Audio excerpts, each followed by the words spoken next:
ഓം നമഃശിവായ. ജ്യോതിഷ രത്നം ചാനലിലേക്ക് ഏവർക്കും സ്വാഗതം.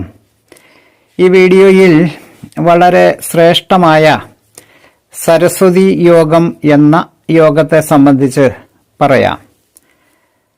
വ്യാഴം അഥവാ ഗുരു തൻ്റെ സ്വക്ഷേത്രങ്ങളായ ധനു രാശിയിലോ മീനം രാശിയിലോ തൻ്റെ ഉച്ചക്ഷേത്രമായ കർക്കിടകം രാശിയിലോ തൻ്റെ ബന്ധുക്ഷേത്രങ്ങളായ ചിങ്ങം, കർക്കിടകം, മേടം, വൃശ്ചികം എന്നീ രാശികളിലോ ബലവാനായി നിൽക്കുകയും ബുധനും വ്യാഴവും ശുക്രനും ഒരുമിച്ചോ വെവ്വേറെ ആയിട്ടോ ലഗ്നം 2, 4, 5, 7, 9, 10 എന്നീ ഭാവങ്ങളിൽ നിൽക്കുകയും ചെയ്താൽ ജാതകൻ സരസ്വതി യോഗം ഉള്ളവൻ ആയിരിക്കും.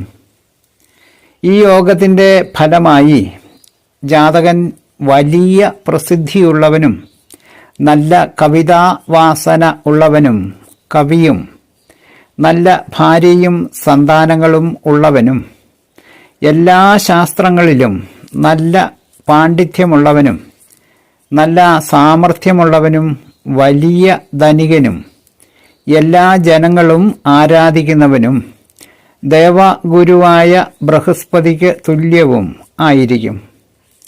മുൻജന്മ പുണ്യവുമായി ഭൂജാതനാകുന്ന പുണ്യാത്മാക്കൾക്ക് മാത്രം ലഭ്യമാകുന്നതും വളരെ ശ്രേഷ്ഠമായതുമായ യോഗമാണ് സരസ്വതി യോഗം.